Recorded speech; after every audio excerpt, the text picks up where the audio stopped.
mouvement israélien n'a plus de raison d'exister. Tout juif qui est vraiment juif doit quitter Israël.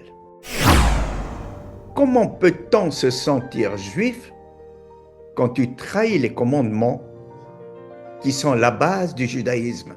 Il faut retourner aux sources. Penser qu'autant les juifs que les musulmans sont les fils du même père Abraham, donc ce sont des frères. Sans paix, les Elohim ne viendront pas.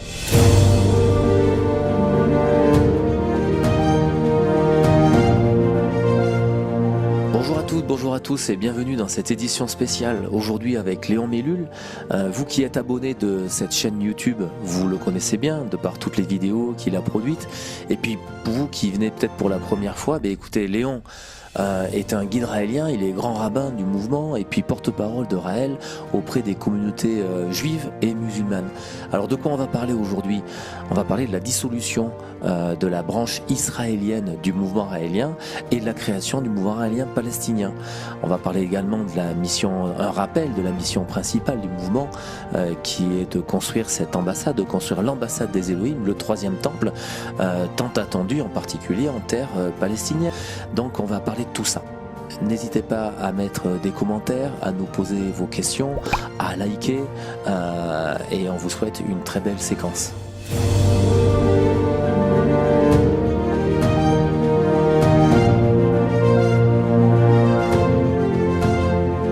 Bonjour Léon. Bonjour Xavier. Et bienvenue donc dans cette édition spéciale qui va donc permettre d'éclairer tous ceux qui nous écoutent sur cette dissolution du mouvement raélien israélien et cette création du mouvement raélien palestinien. Alors première question, pourquoi dissoudre aujourd'hui le mouvement raélien israélien et créer une branche palestinienne? Parce que le mouvement raélien israélien n'a plus de raison d'exister, vu qu'il a demandé à tous les Juifs depuis le 6 août 2015 de quitter Israël. Donc, on a continué avec le mouvement raélien israélien, mais aujourd'hui, il a relancé ce message du 6 août 2015, depuis quelques semaines, en disant « Tout Juif qui est vraiment juif doit quitter Israël » parce que il n'y a plus la protection des Elohim qu'ils ont accordée au peuple juif depuis de nombreuses années, depuis la création de l'État d'Israël, et cette protection a été enlevée parce que pourquoi que Israël a retrouvé son pays? Quelle est la raison pour laquelle il a retrouvé son pays? Après qu'il y a eu la Shoah, ce qu'on appelle l'Holocauste, le peuple juif, il a retrouvé la terre d'Israël, qui était la terre de ses ancêtres, la terre de la Bible, etc., etc. Mais cette fois-ci, après 2000 ans d'exil, ils ont retrouvé ce territoire pour accueillir le dernier des messagers des Elohim, c'est-à-dire le Messie tant attendu, et en plus de ça, l'aider à construire le troisième temple, qui est la fameuse ambassade que les Elohim demandent et qu'ils veulent et qu'ils voulaient que ce soit fait en terre d'Israël parmi leurs descendants, parmi les descendants directs des fils d'Elohim et des fils des hommes qui ont été choisis par les Elohim. Mais, comme on le sait, chaque fois qu'il y a eu des messagers, chaque fois qu'il y a eu des prophètes, il y a eu plus de 40 en Israël, ils ont été soit tués, soit enfermés, soit emprisonnés, même Daniel donné au lion, etc., etc. Élie le prophète enfermé dans une cave. Il a dû se cacher dans une cave, justement, dans une caverne, pour ne pas qu'on le trouve parce qu'on voulait le tuer. Et on sait l'histoire, on sait qu'est-ce qui est arrivé au dernier messager avant Raël, qui était Jésus, qu'on appelle en hébreu Yehoshua. Et puis voilà, après ça, il y a eu la destruction du deuxième temple, l'exil des Juifs, et après 2000 ans d'exil, ils ont retrouvé leur pays, car la Shoah, c'est ce que plusieurs rabbins ont commenté, ce n'était que les douleurs de l'enfantement messianique.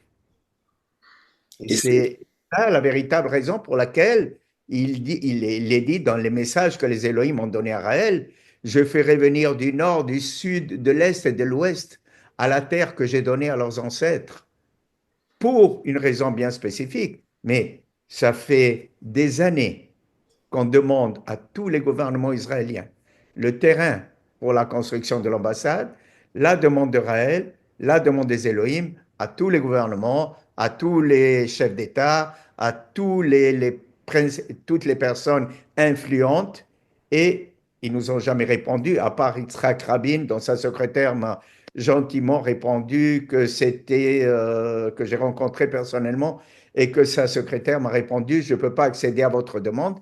Et puis voilà, à part lui, là, les autres. Et aujourd'hui, quand tu vois le carnage qui est en train d'arriver aux Palestiniens, parce que c'est ce qu'on appelle, on ne veut pas le dire, les gens le cachent, c'est un génocide. Et je ne dis pas ça parce que je suis pro-Hamas ou pro-palestinien ou anti-israélien. Je dis ça parce qu'en tant qu'être humain, il est impensable d'agir de la sorte, parce que si c'était un autre pays, que ce serait le Liban, que ce serait l'Afghanistan, que ce serait la Jordanie, n'importe quel pays, ou la Libye, qui aurait fait quelque chose de pareil envers d'autres personnes, ben, tous les pays de l'OTAN seraient venus bombarder le pays qui se permet de faire ça. Mais Israël, personne ne touche. Ils ne veulent même pas envoyer des troupes de l'ONU pour protéger les Palestiniens. Je ne dis pas que c'est des saints. Je ne dis pas que le Hamas est une organisation pacifiste. Loin de là. Ce sont des terroristes. Mais de notre côté, qui a créé ce terrorisme? C'est là la question qu'il faut se poser. Si aujourd'hui, comme je dis à plusieurs Israéliens, à plusieurs amis, et je le dis aussi dans mes conférences, dans mes entrevues, si nous ne sommes, premièrement, nous ne sommes ni, nous n'avons pas le choix, ni du pays dans lequel nous sommes nés, ni de la religion de nos parents dans laquelle ils nous ont mis depuis la naissance, et nous n'avons pas non plus le choix d'habiter où nous habitons. Aujourd'hui, en tant qu'adulte, oui, mais quand on était enfant, on est né dans une ville, dans un pays, tu es né dans la ville, tu restes avec tes parents. Ce qui est logique dans tout pays, dans toute famille, quoi. Comment est-ce possible? Comment est-ce possible que si tu es né en Palestine ou que tu sois né en Israël, si au lieu d'être né en Israël, les Israéliens étaient nés en territoire palestinien, qui n'ont aucune possibilité de sortir, qui n'ont aucune possibilité d'émanciper, qui n'ont aucune possibilité de vivre convenablement comme des êtres humains. Ils sont enfermés, aucun avenir, ni pour eux, ni pour leurs enfants. Ils sont enfermés dans une enclave dans laquelle la seule sortie, c'est la mer, et il y a les bateaux israéliens qui sont là, pour les empêcher même de sortir. Donc, pour rentrer des armes et tout ça, je comprends. Mais ces gens-là, qui n'ont aucune possibilité de survie, ou disons même de pouvoir s'émanciper dans la vie, de pouvoir être traités en tant qu'égaux, parce que n'oublions pas que tous ces Palestiniens sont des Juifs qui se sont convertis, qui ont été forcés de se convertir à l'islam. Donc, ils ont des gènes juifs, plus juifs que le juif qui est devenu de Pologne, que le juif qui est venu d'Ukraine ou de Russie et qui a dit, ça c'est ma terre parce que c'est la terre de mes ancêtres. Non, ça ce n'est pas acceptable. Et ce que je veux dire par là, pour revenir à ce que je disais tout à l'heure, c'est que vu que nous nous n'avons pas choisi le pays, qu'arriverait-il si l'Israélien qui habite en Israël aujourd'hui librement était né en Palestine, qu'il était musulman, qu'il est palestinien, et que dans l'enclave où il est, non seulement il n'a aucune possibilité de sortir, il n'a aucun avenir, qu'en plus on te bombarde, on ne te laisse pas vivre décemment, on te vole ta maison à 2, 3 heures du matin, la maison qui a appartenu à tes grands-parents, à tes parents, on vient avec les soldats t'expulser de ta maison aux petites heures du matin. Des fois à 2 heures du matin, à 1 heure du matin, à 3 heures du matin.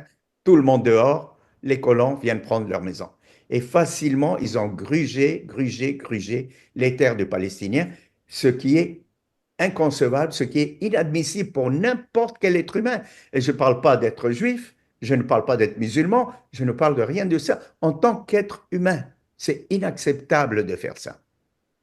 Et comme moi je dis souvent, c'est qu'est-ce qui arrive dans le cas où tu n'as plus de choix, que tu n'as plus aucune possibilité de survie, qu'on est en train de te bombarder, qu'on a tué ta mère ou ton père, ton frère ou ta sœur, ta femme, tes enfants, qu'est-ce qui arrive? C'est que tu rejoins une résistance, et c'est ça le Hamas.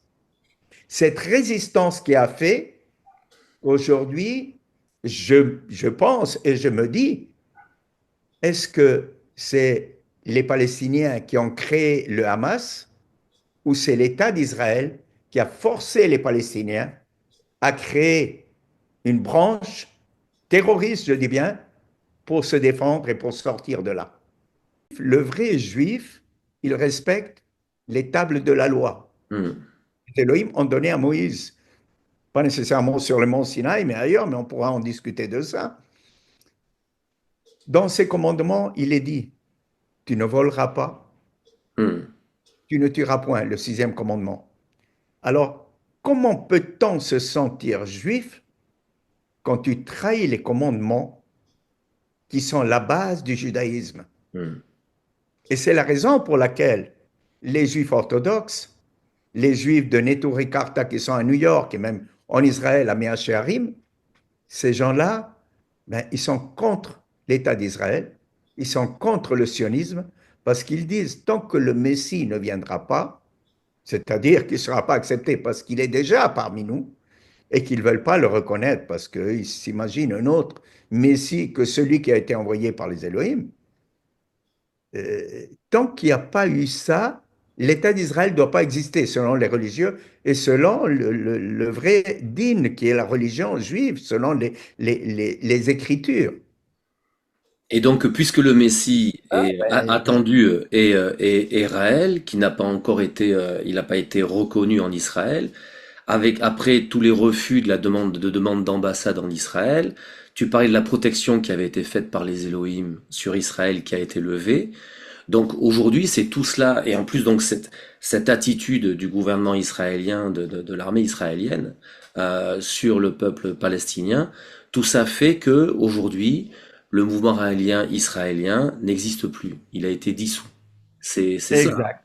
Il Hmm. a été dissous parce qu'il n'a plus de raison Raison d'être. Voilà, ce L'État que je voulais dire. d'Israël l'État d'Israël n'a plus de raison d'être. Donc le Parce que, mouvement israélien n'a plus de raison d'être non plus. exact. Donc, automatiquement, si le gouvernement de l'État d'Israël et le rabbinat juif n'a pas reconnu Israël comme étant le Messie et ne veulent pas l'aider à construire le troisième temple, à quoi leur sert cette terre que les Élohim leur ont donnée?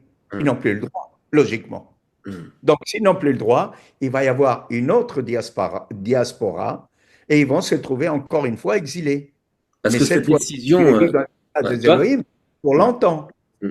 Quand on t'écoute, cette décision, elle est lourde de sens, parce que si on prend un peu de recul et qu'on regarde les aspects historiques, et encore une fois les aspects prophétiques, messianiques, toutes les écritures, quelque part la dissolution du mouvement israélien est une sorte de préambule à la disparition d'Israël, quoi.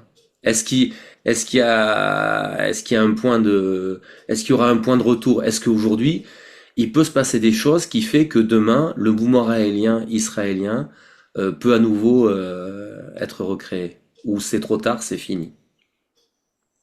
Écoute, cette question-là, je ne l'ai pas posée à Raël et je n'ai pas de réponse. Hmm. C'est le prophète, c'est pas moi.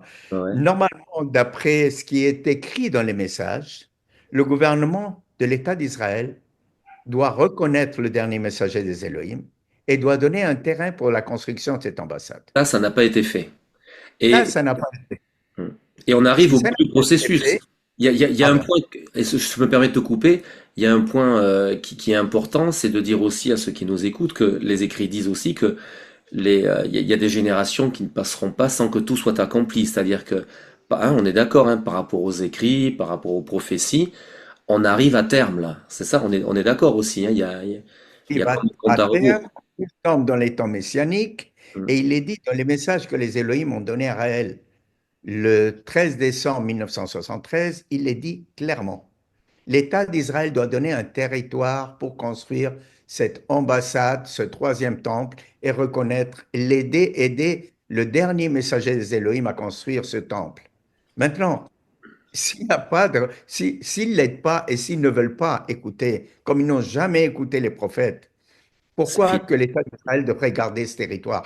Mm, Donc, automatiquement, il est dit, et dans plusieurs messages que j'ai dit, que Raël a écrit, etc., l'État d'Israël subira une nouvelle diaspora mm, et n'aura pas droit à cette terre pour longtemps.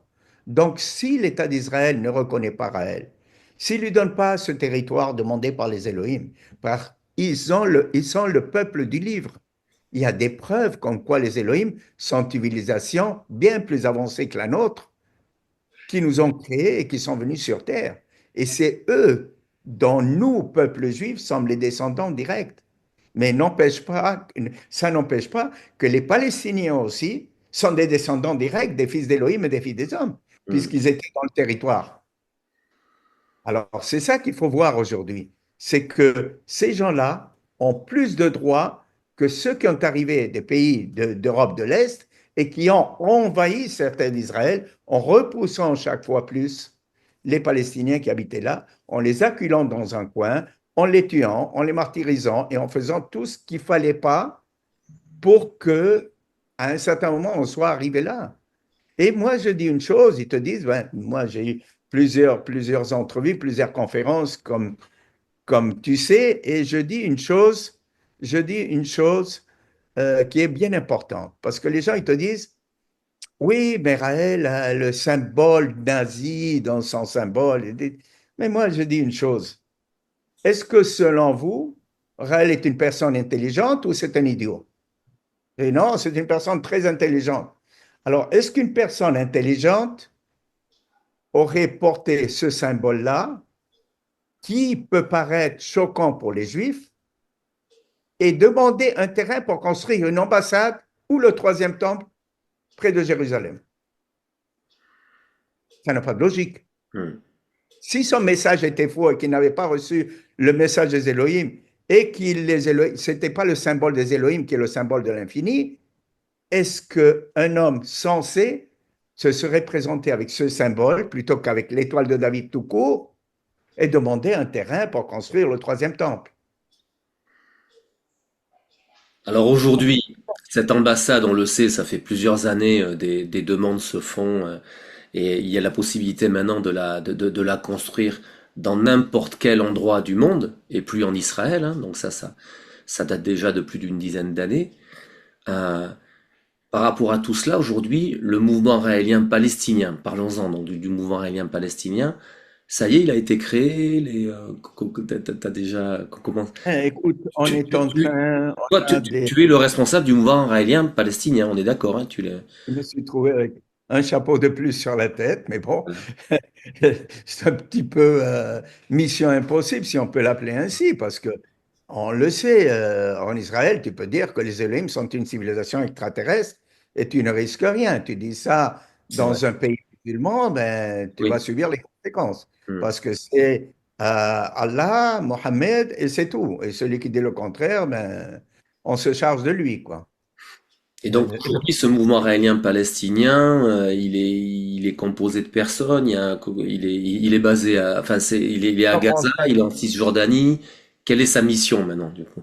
Nous sommes en train de le constituer et nous sommes en train d'établir des contacts avec les délégations palestiniennes, certains pays qui ont reconnu l'État palestinien avec des ambassades ou des consulats, mais la plupart, ce sont des délégations palestiniennes qui sont un petit peu à travers le monde.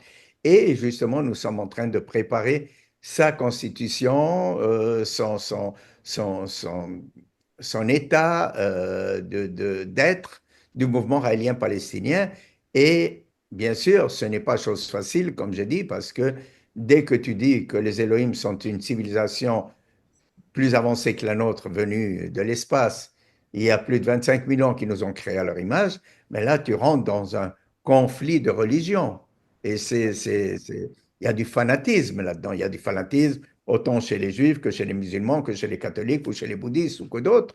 Mais on sait qu'il y a une certaine violence, on sait qu'il y a une certaine punition, si tu veux, pour ceux qui sont les infidèles et qui ne reconnaissent pas Dieu, Allah et Mohammed et tout le reste. Donc, je ne dis pas que c'est une mission facile. On va faire ce qu'on peut avec ce qu'on a et puis on verra bien. Parce que si l'État d'Israël, aujourd'hui, n'ayant plus la protection des Élohim, perd son territoire, qu'est-ce qui va arriver?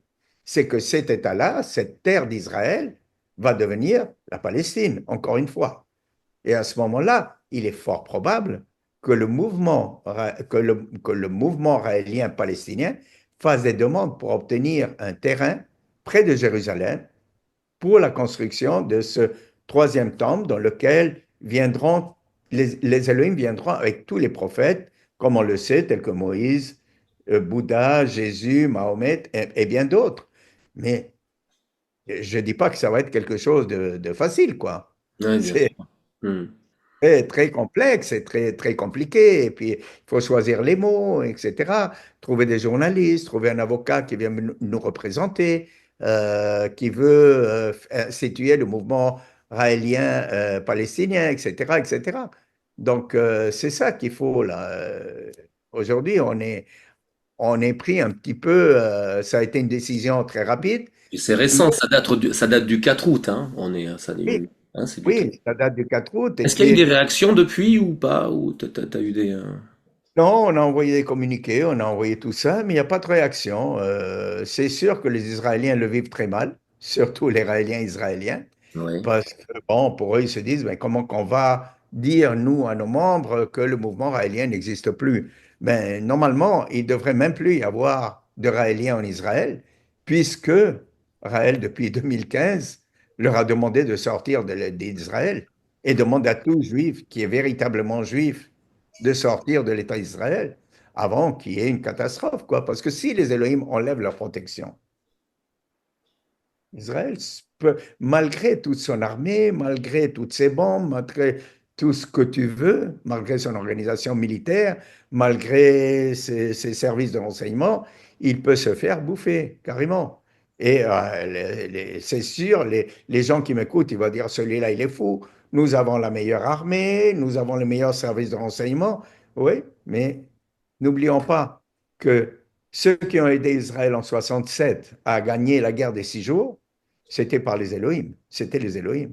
Ce n'est pas l'armée israélienne. Ceux qui ont aidé l'État d'Israël ou l'armée israélienne en 1948, le lendemain de la proclamation de l'État d'Israël, où tous les pays voisins musulmans ou arabes ont attaqué Israël, ce sont les Elohim, ce n'était pas l'armée. Et en 1973, non, pardon, en 1975, lors de la guerre de Yom Kippour, ce sont les Elohim qui ont aussi intervenu, comme ils ont intervenu à la sortie d'Égypte et qu'ils ont sorti le peuple juif de l'esclavage durant plus de 400 ans par Donc, l'entremise de Moïse. quand on Alors, parle de la protection des Elohim sur le peuple d'Israël, sur Israël, elle existe bien. Et c'est vrai qu'au niveau historique, quand on voit, tu parles de la guerre du 6 jours, du Yom Kippour, quand on voit les événements, Israël qui était mais entouré de pays arabes, c'était un truc sur un contexte stratégique, sur un plan stratégique, il était impossible qu'une si petite armée gagne, et ça a été le cas. Donc, on parle vraiment de protection des Elohim là-dessus. oui, et oui, n'oublions pas que en 1967, lors de la guerre des 6 jours qu'on a appelée, il y avait des journaux égyptiens qui relataient qu'ils voyaient eux ils disaient des démons qui montaient et descendaient des échelles pendant la nuit. Hmm. Et qu'il y avait plusieurs qui se rendaient à une patrouille peut-être de 600 hommes ou 700 hommes, et eux, ils étaient 20 000. Et Hmm. ils se rendaient. Ou bien ils enlevaient leurs bottes pour courir plus vite dans le désert, et puis ils laissaient les bottes traîner et ils partaient en courant. Parce qu'il y avait, ils disaient, il y avait des milliers de soldats qui étaient après nous. Et il y avait une petite poignée. Hmm. Donc les Elohim peuvent faire des mirages que nous appelons, ou que la plupart des gens appellent des miracles, qui ne sont qu'un décalage de civilisation. N'oublions pas que les Elohim ont 25 000 ans d'avance sur nous et qu'ils s'ils sont capables de bouger un système, de déplacer un système solaire d'un bout à l'autre, ben, pour eux, arrêter des missiles ou faire des mirages ou faire ce qu'ils veulent, ou de la téléportation, pour eux, c'est un jouet d'enfant, quoi. Ah ouais. Et, et c'est de la rigolade.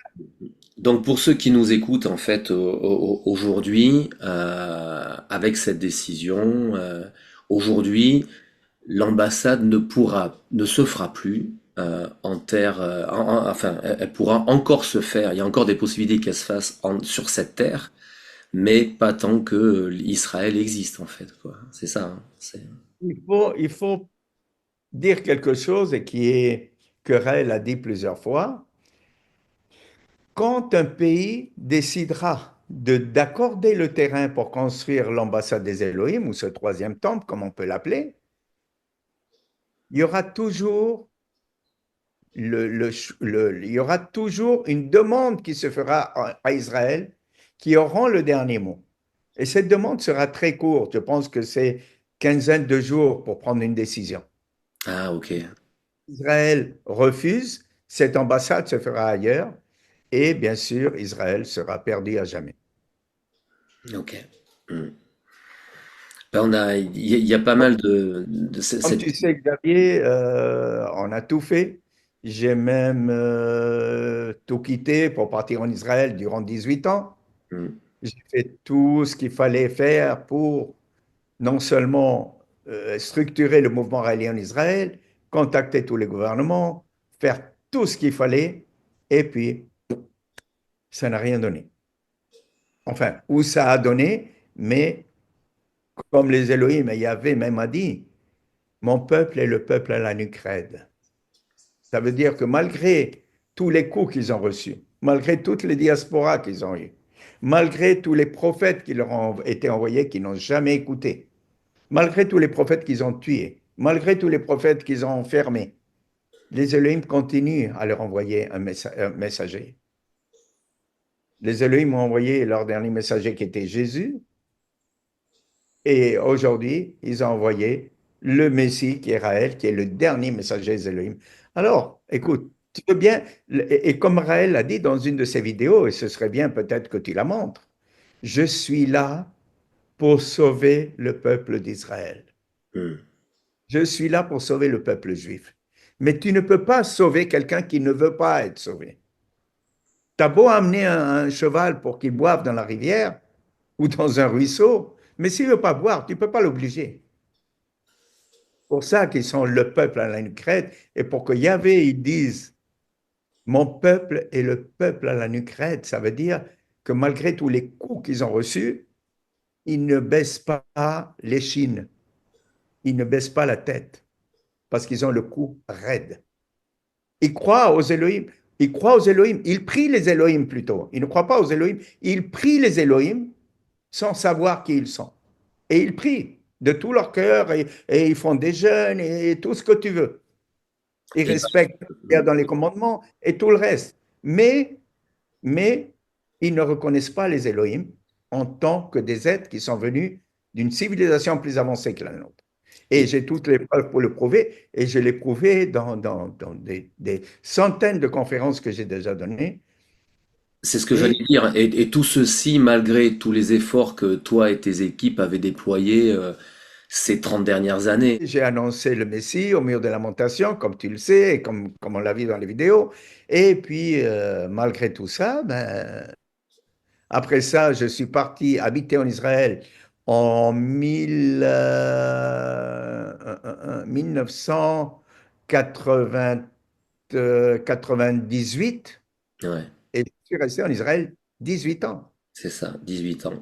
En fait, il y a Et eu, 18 ans, c'est cela, il y a eu une trentaine, il y a eu une là. quarantaine d'années. Pendant une quarantaine d'années, Israël, Raël a été annoncé, quoi. Que ce soit comme tu l'as fait au mur de la lamentation en sonnant la chauffard, le chauffard, que ce soit avec les dizaines et les dizaines, tu parles de centaines hein, de conférences qui ont été faites, des contacts qui ont été pris avec les autorités.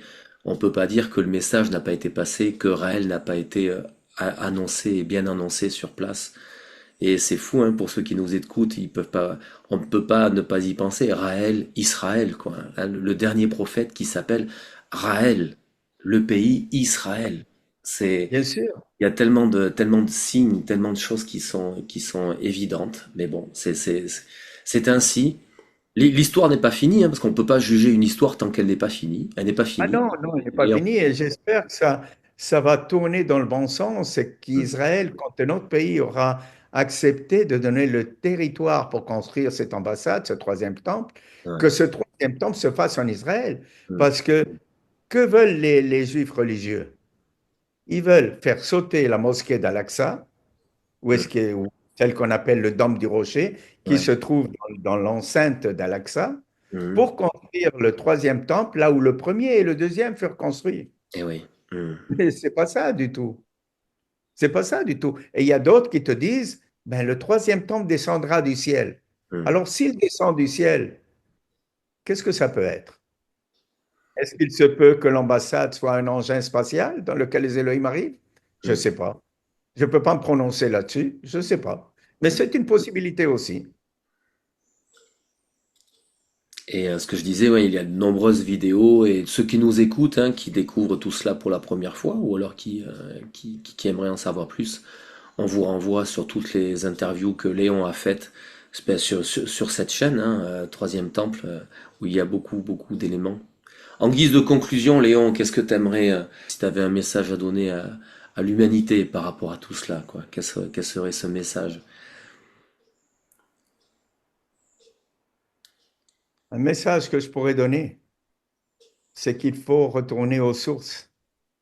Penser qu'autant les Juifs que les musulmans sont les fils du même père Abraham, donc ce sont des frères, et qui sont en train de s'entretuer comme des ennemis parce que chacun a sa religion, Mm, chacun veut son petit bout de terre, et cette terre nous a été prêtée pendant le temps que nous vivons. Et ce que je souhaite le plus, c'est qu'il y ait de la paix sur terre, parce que sans paix, les Elohim ne viendront pas. mm, Tant que nous serons des inconscients, tant que nous nous aimerons pas les uns les autres, ce ne sera pas possible. Et on le sait aussi bien toi que moi, nous savons très bien que si, pour une raison quelconque, nous n'arrivons pas à surmonter et à atteindre ce niveau de paix, de ces niveaux d'harmonie, ce niveau d'amour entre nous, qui est la seule chose qui peut sauver la planète, c'est l'amour, donc la planète va sauter. Qu'est-ce qu'ils font les gens avec des milliards qui se dépensent chaque année en budget militaire pour tuer du monde, pour créer des conflits, pour vendre des armes?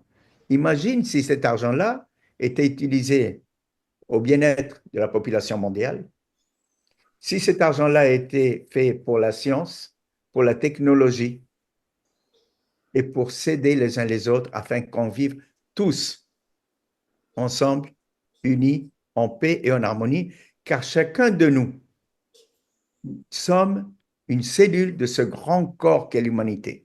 C'est comme si nous, dans notre corps, la cellule de mon doigt tuait celle de ma jambe. La personne que nous tuons fait partie de nous.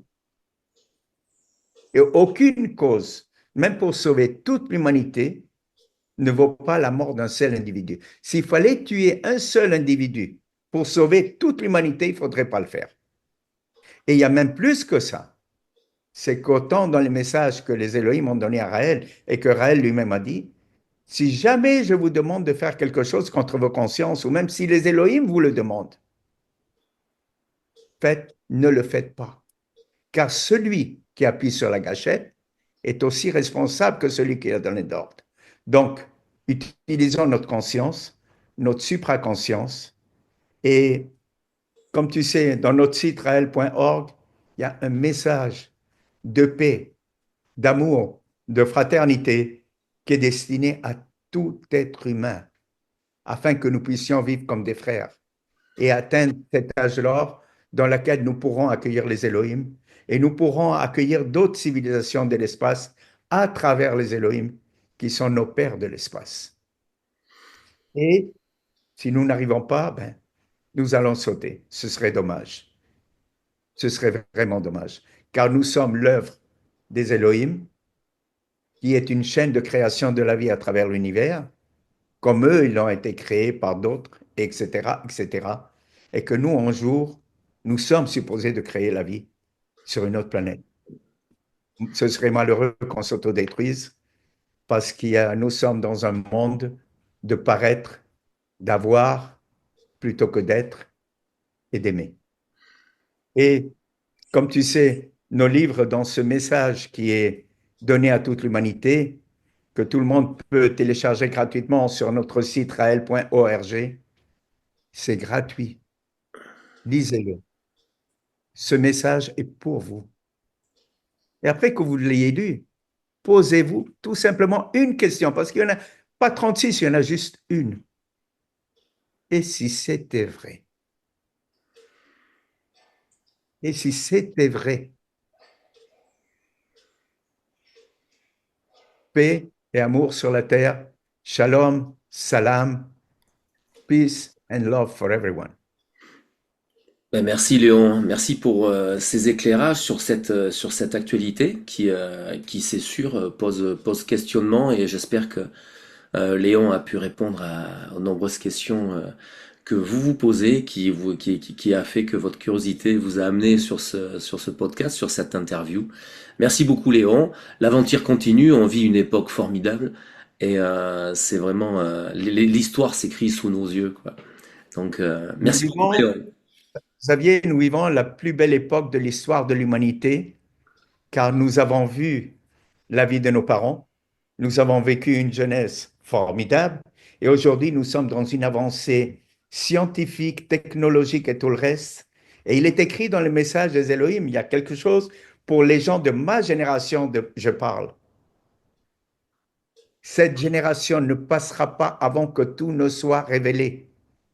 Et si tout est révélé, le mystère de Dieu sera fini. On va conclure là-dessus alors. Merci beaucoup Léon. Merci à toi, cher Xavier. À bientôt, à très bientôt. Bye bye.